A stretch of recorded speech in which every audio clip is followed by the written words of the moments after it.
Hi, I'm Dom Garfi, and welcome to episode 2 of season 2 for the Connection Timeout podcast, brought to you by Centurino Technologies.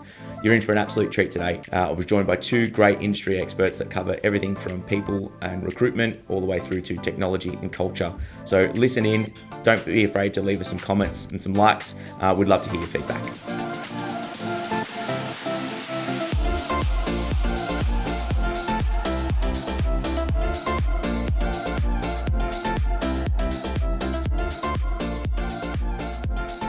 Weighing in on the discussion and assisting me today is sales lead and tech expert Venu Metler. Welcome, Venu. G'day, good, Dom. And people and performance expert Ben Pawson. Welcome, Ben. Hi, Dom.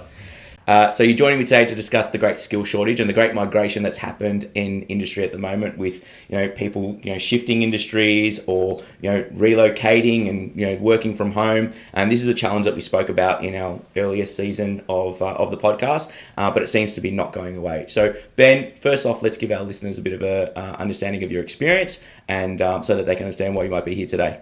Yeah, great. So people and performance expert. Recently partner with SHK Asia Pacific, so people advisory firm looking after the full employee lifecycle, executive search through to career coaching and sort of education of executives and executive leadership coaching. Before that, I was working for the S&P 500 listed recruitment business Robert Half, so huge international, 15,500 people, specialising in technology and business transformation. Awesome. And Venu, so much of what we're doing these days revolves around technology to make our staff, work more productively and more efficiently. So you're here representing the technology component of it. And thank you very much for HB and Aruba for making you available to us. But yeah, give our audience a bit of an understanding of your experience. Yeah, thanks for having me, Dom. So I joined Aruba about a year and a half ago, and I lead the commercial and mid-enterprise business ANZ-wide. Or South Pacific as we call it. And before that I was with Cisco for about 15 years at various roles. Started on advanced services, ended up working in the commercial space there as well in Victoria. Great, awesome. So let's get straight into the question. So fundamentally we've got this issue that is well known, but I wonder, Ben, from your perspective, what have you seen at the moment? Give our listeners a bit of an understanding of, from the tech sourcing side, what you've seen, what you've heard, and what problems you've tried to solve for some of the industry company organisations that you've tried to support. Yeah, great. Way back when, started my career in London in technical sales recruiting, and one of the first things that I was taught and sort of learned was to broaden the spec. And that's because if you're selling into a certain market or if you're selling a certain product, people want people who have a lot of product experience, a lot of market experience, because then it's a little black book and it's easy. It's always hard to find those people. It's always hard to secure those people. So you look for degrees of commonality, and that can often solve the problem. So you broaden the spec, you broaden the mindset, and you ultimately increase the capability of the team, you create a more robust team, but you look at different options, and that's also where we are today. So people who are looking for very niche, very specific things, it's about understanding what correlates. And people are very much blinkers on when it comes to their professional life, meaning that if they're in a market or if they're a product evangelist, that's what they know.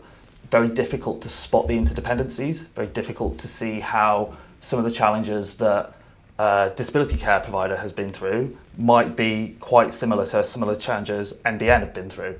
Sounds bizarre, but if you look at some of the complicated projects around BPI and broader process improvement work, there's actually a fair degree of synergy, and it's about spotting these synergies, identifying them, talking to leaders about them, and using it to broaden the candidate pool, because it is tough to get people at the moment across the board for lots of different reasons. So that's a really interesting point you've raised. So I'm going to challenge you on this. Have you expanded your search to look at, maybe adjacent industries that are, maybe, where Aruba or networking might play a role, yeah, but where you've got, sales talent or engineering talent who may not have experience in that specific field, mm-hmm, you've gone to look to those areas to go and get your talent?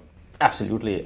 So as I mentioned earlier, right, so I kind of see our org within the business as a feeder org from a sales perspective, so who we hire, let's say they may be a salesman that sold jewelry or a Tesla car, we are happy to take them on board, kind of build their skills up, and then bring them up to a point where they're ready to move into a bigger role or enterprise role, whatever it is that their career they want to take in IT with HPE or elsewhere.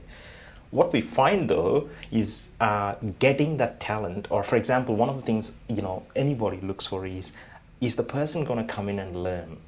Have they got a penchant to learn? And it's impossible to find some candidates, like they'll come in, they're not even ready for the interview. They're just like, I want to be here and see what happens type thing. So it's been extremely hard to find people of the right caliber to bring into the organization, even from other adjacencies. Yeah. Have you seen that with when you're placing candidates that they're not making their probation periods, or if they are making their probation periods, are they coming to you within that period going, oh, actually I want to move to something else? I'm not, but the industry is. Okay. I think that for me, motivation's key. Is at the crux of everything. If someone enjoys doing something and is dedicated to it, they will be good at it. Now the lead time's going to be different. Some will be good quicker than others, but if you get the connection piece right, then it's going to work, it's going to stick, it's going to last. That's a great point. Also a very firm believer in get all the skeletons out during the process, both for candidates and for organisations. Be aware of what your blind spots are, be aware of what your deficiencies are, have a clear idea of what you're working on in order to improve. Again, both parties. And so long as everyone's very aware of the reality of situations, things are going to stick and they will be good. It's a little bit like return on investment. So a lot of commercial companies will quantify return on investment looking at a monetary piece. If you are a non-profit or if you're a library, you run a big digital initiative, you have to quantify return on investment differently. It's not just about, sometimes it's not at all about the monetary piece. So what are the other variables? How are we measuring intangible assets? And I think that often hiring someone into an organisation, candidate attraction and retention, and also the motivations and the reasons why someone accepts a job is a bit like that. Return on investment is not just one factor, one variable. There's lots of things that make it up, and it's about understanding what your values are as an organisation, what's most important to you, and articulating that effectively, and identifying in others, those values that resonate. Yeah. So I'm going to come to you for this first question, Vanu, around one of my biggest fears is that you go and recruit some talent, and I'm sure you've probably had maybe some similar sort of fear where you go and recruit some talent, maybe they're in an adjacent industry, you go and invest 6 months in developing the talent, you go and get them certified in various areas, you spend countless one-on-one hours with them developing their presentation skills or developing their engineering skills. They've been with you for 8 months, they're starting to show some promise, and then 12 months into their employment they say, thank you so much. I've had this amazing opportunity. It's my dream job. I've been working so hard to get to this point. I just like to thank you for that opportunity that you gave me. But I'm gonna move on now. Explain to me, how you mitigate that risk. I think like Ben mentioned, I see when a candidate is with your organization as an employee, we need to think about I like to keep it simple. I think about 3 R's. There are many different pieces to it. Rewards, recognition, and respect is how I think about every employee. When they're doing a really good job, is the team, the business, and everybody around us respecting that person for what they're achieving. Number 2, are we recognizing them enough for even the small wins, right? Like somebody goes in, and I'm sure, Dom, through your experience, you would have seen they would have done a $5,000 investment from a customer for a couple of APs as an example, and that customer turns into something really big. Are we recognizing for what they're doing and the kind of breaks they're bringing into the business at the right time? And then obviously rewards are a very important point, and very pertinent to what we're talking today from a skills gap perspective. Right now what we're doing is every Monday we do a 30-minute session for the wider team, ANZ wide. Pat started this. Pat is our MD, by the way, and he gets everybody on a must-know Monday call just to learn the basics. Are we doing SFDC right? Are we doing, what do we need to learn? Simple things I think that are important. So long as the person is going through this journey of I'm learning really well, I'm being rewarded properly or right enough, and then recognition is coming to me the right way, and I'm respected in the organization, I think they will stay. But those who have to leave and seek a different journey, completely understand that. I think we need to respect that as well. Yeah, I would say, has everyone got a growth plan? Does everyone understand their own short and long-term objectives and how they can realise those within the organisation? Because if someone's leaving for a better role, or more money, if that's going to happen anyway, how do you negate that? And are you giving them a clear indicator of what the better roles here are? Are you constantly reinforcing that as well? Is it a chat that you have day one and then 12 months on at their annual performance review, or are you constantly reinforcing the growth piece? Also, you have to be careful because you can't have promotions for promotion's sake. I had 6 at my last place, and when I left 7 years later, I realised I was doing the exact same job I was doing as when I started. So it does need to mean something. It has to have some tangibility to it. But bring someone in at an associate level, and then give them the job title. So associate syseng, and then they're the syseng. So 6 months in, you're giving them a promotion. You're giving them and it's not an illusion. Like, it's a real thing. It's a milestone that they've met. But that they might leave for more money, they might leave for a better job title, they might leave for more career progression. So give them a little bit more money 6 months in, give them a little bit of a better job title, and help them see that they've got career progression. And if you're doing that, then you're, I think, getting ahead of the curve quite a bit. You're stopping the thoughts before they have time to foster. Support for this episode comes from our innovation sponsor, HPE Aruba Networking, helping you create connections that power your business forward and the vision to think differently. Yep. And what role do you feel culture plays in the organisation? I'd love to hear from your perspective, Ben. From an interview process, is this something that's coming up from the candidates, or is because as an organisation, I know we invest very, very heavily in it. We do everything from events for our staff through to value adds we put around the office, snack carts and all those sorts of wonderful things. Is this something that you see as a tangible return on investment for organisations as well? I think it has always been the case. I think culture is something I've spoken about since day one in this job. People like to feel a sense of belonging and a sense of shared purpose. It is a strong motivator.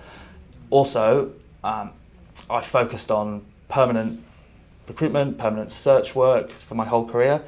So that's an easy out. If you're chasing the money, go be a contractor.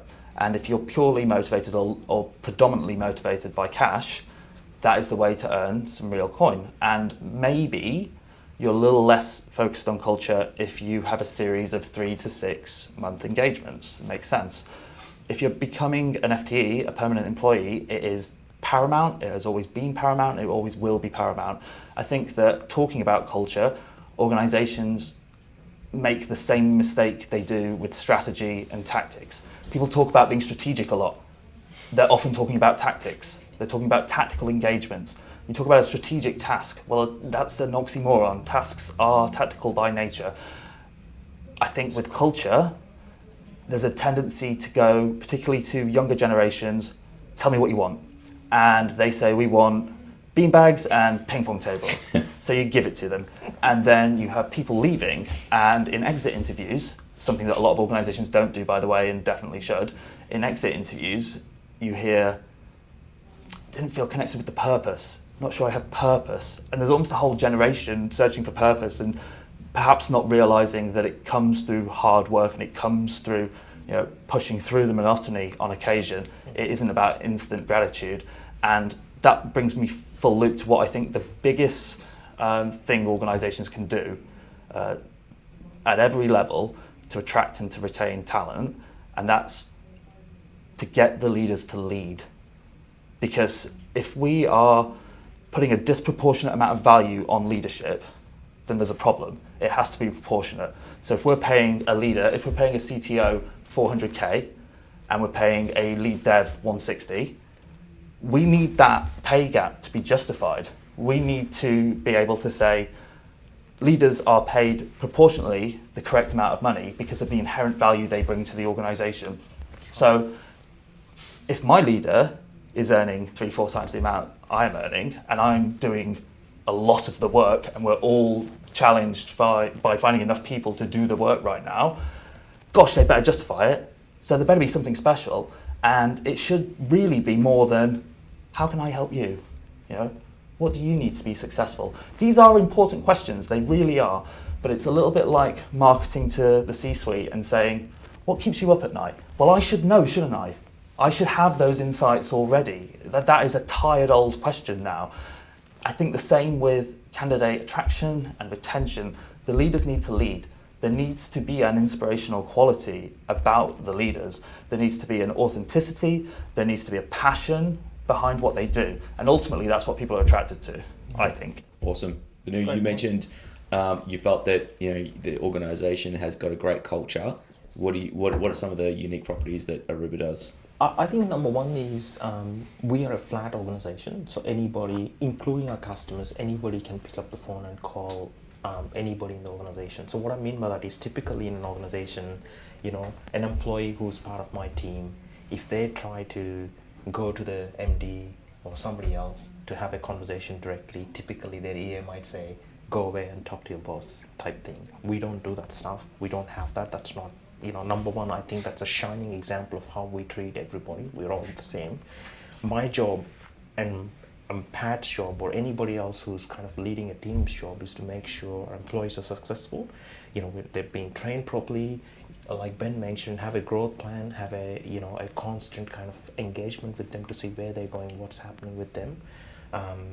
And we do all the events, try and give them a very, I guess a way where we're telling them you're here because you're running a business. So I talk to every one of my teams in a way that, okay, in New South Wales, you're running a team in New South Wales, this is your business. You run the business, and if you need to, have a conversation about a particular customer or a problem, let's have that. Where we are engaged is how are we running the bigger customers? Do we have a plan around them? So we don't try to do this one-on-one kind of like, what's your, what did you do today? How much did you sell today? Which customer do you meet? How many engagements did you do? I think we're far away from that. The subtle piece of the culture that I feel is, Pat, for example, he'd pick up the phone and he'll call anybody in the business to check in on them. And, for me, that feels really good because I want to do the same thing. I feel very connected with this idea where everybody's equal. We're here to actually do a job. It's more important to ensure you're happy as a person first before we go and do our business every day. I think there are many aspects, but, you talked about how we do the team events and, we kind of get people engaged in the story. We do that with partners. We do that with our customers. I think the day-to-day metric of how we work. And the other part I want to add is, I think earlier before we started the conversation, we were talking about how many days do you come to office. While there is a encouragement to come to office, 2 times a week, we try to make that a point where everybody's in the office, so we're catching with each other, talk to each other, know, everything is okay. But otherwise, we are an age company. You run your business. We trust that you're going to do your job. Great. So that trust factor is very important, I think, in the culture story. So executives can get caught up in the hype of the technology improvements that IT are either coming to them with, or they're reading the AFR and they're getting caught up in the hype of AI and cloud and those sorts of things. Ben, I'd love your perspective on what are organisations coming to you for to recruit for in the technology area at the moment? Are they looking to be able to recruit for business improvement or customer improvement services, are you finding that those requests are being driven by the hype, or is it a genuine business problem that they're trying to solve? Yeah, probably put it into 2 camps. So one is organisations looking for technology transformations, and those are really technology implementations most of the time, as opposed to a transformation, and that can be, to your point, jumping on the new tech, looking at the shiny tool.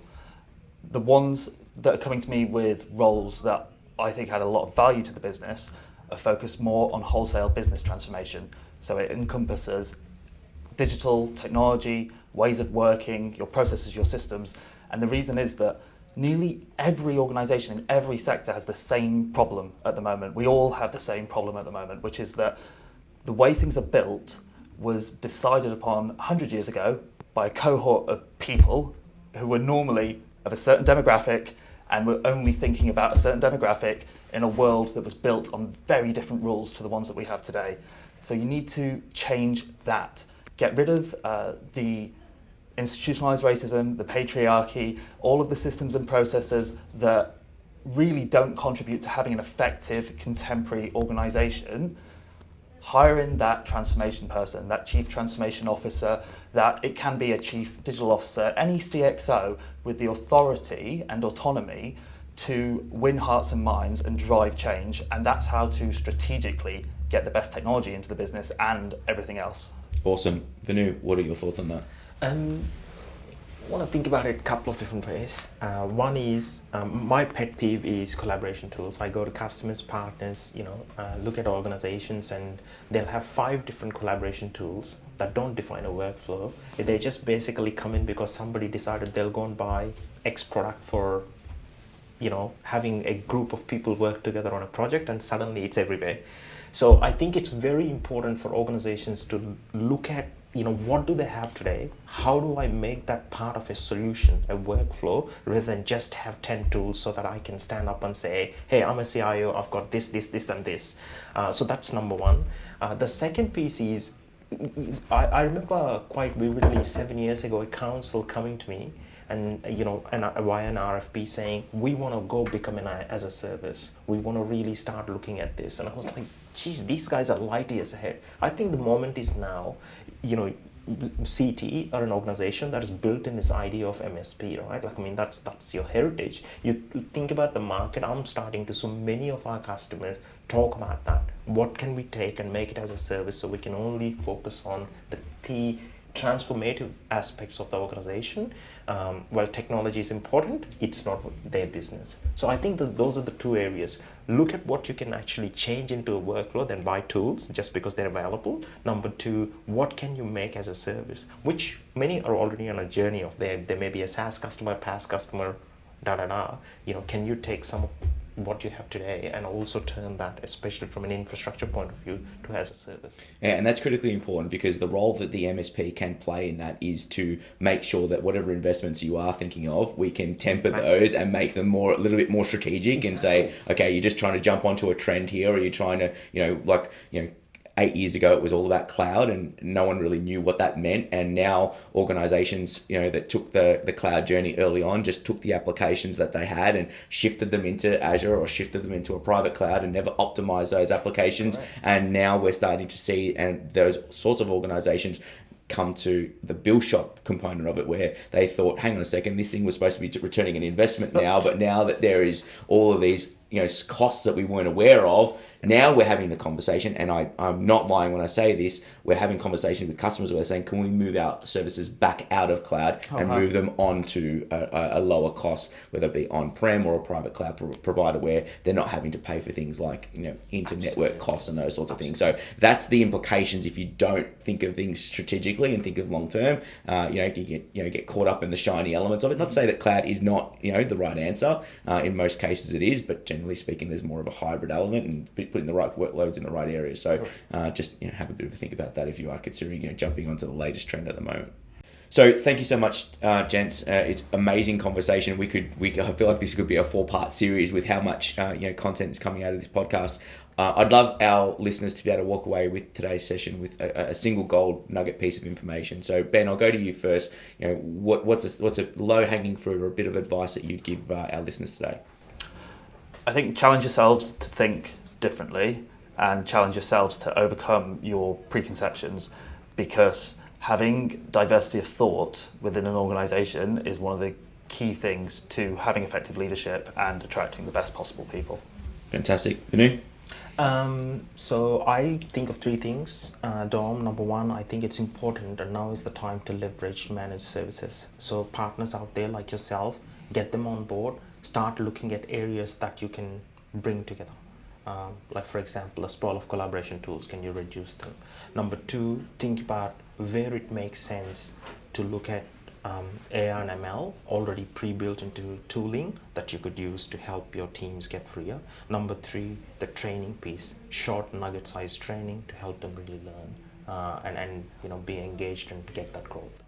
Fantastic. Thank you, Ben. Thank you, Vanu, for joining us today. I got a lot out of today's conversation. I suppose my key takeaway for everyone listening is that you really need to be investing in all key areas. It's very, very clear that it's not just one single element. It is going to be all of these key parts around technology, culture, people upskilling, and to your point, Ben, around the leadership side as well. So for the executives that are listening here today, I hope you've gained a lot out of it, and wish you all the best. Please don't hesitate to like and subscribe to the podcast. We're enjoying all the feedback that you're giving us, and we look forward to next month's session. So thank you very much. Thank you, Dom. Thank you.